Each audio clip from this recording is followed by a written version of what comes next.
Summary. When the number of molecules leaving the liquid to vapor equals the number of molecules returning to the liquid from vapor, equilibrium is said to be attained and is dynamic in nature. Equilibrium can be established for both physical and chemical processes, and at this stage, rate of forward and reverse reaction are equal. Equilibrium constant, that is Kc, is expressed as the concentration of products divided by reactant, each term raised to the stoichiometric coefficient. For a reaction, AA plus BB gives Cc plus GD. Kc is equals to concentration of C to the power C multiplied by concentration of D to the power D upon concentration of A to the power A multiplied by concentration of B to the power B. Equilibrium constant has constant value at a fixed temperature, and at this stage all the macroscopic properties such as concentration, pressure, etc. becomes constant. For a gaseous reaction, equilibrium constant is expressed as Kp and is written by replacing concentration terms by partial pressures in Kc expression. The direction of reaction can be predicted by reaction quotient Qc, which is equal to Kc at equilibrium. Le-Chatelier's principle states that the change in any factor such as temperature, pressure, concentration, etc. will cause the equilibrium to shift in such a direction so as to reduce or counteract the effect of the change. It can be used to study the effect of various factors such as temperature, concentration, pressure, catalyst, and inert gases on the direction of equilibrium and to control the yield of products by controlling these factors. Catalyst does not affect the equilibrium composition of a reaction mixture, but increases the rate of chemical reaction by making available a new lower energy pathway for conversion of reactant to product and vice versa. All substances that conduct electricity in aqueous solution are called electrolytes.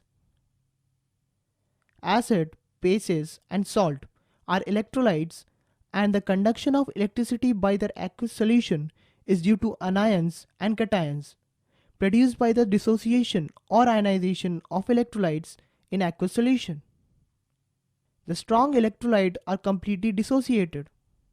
In weak electrolytes, there is equilibrium between the ions and unionized electrolyte molecules. According to Arrhenius, acid give hydrogen ions while bases produce hydroxyl ion in their aqueous solution. Bronsted-Lowry, on the other hand, defined an acid as a proton donor and a base as a proton acceptor.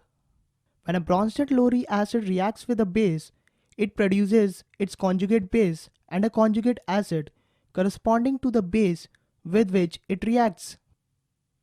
Thus, a conjugate pair of acid-base differs only by one proton. Lewis further generalized the definition of an acid as an electron pair acceptor and a base as an electron pair donor.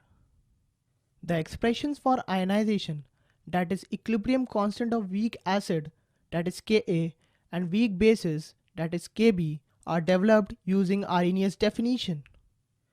The degree of ionization and its dependence on concentration and common ion are discussed. The PS scale, that is pH equals to minus log of concentration of H plus for the hydrogen ion concentration, that is activity, has been introduced and extended to other quantities, that is POH equals to minus log of concentration of OH minus, or pKa equals to minus log Ka, or pKb equals to minus log Kb, and pKw equals to minus log Kw, etc. The ionization of water has been considered, and we note that the equation pH plus POH equals to pKw is always satisfied. The salt of strong acid and weak base, weak acid and strong base, and weak acid and weak base undergo hydrolysis in aqueous solution. The solubility equilibrium of sparingly soluble salt is discussed, and the equilibrium constant is introduced as solubility product constant, that is KSP. Its relationship with solubility of the salt is established. The conditions of precipitation of the salt from the solutions or the dissolution in the water are worked out. The role of common ion and the solubility of sparingly soluble salt is also discussed.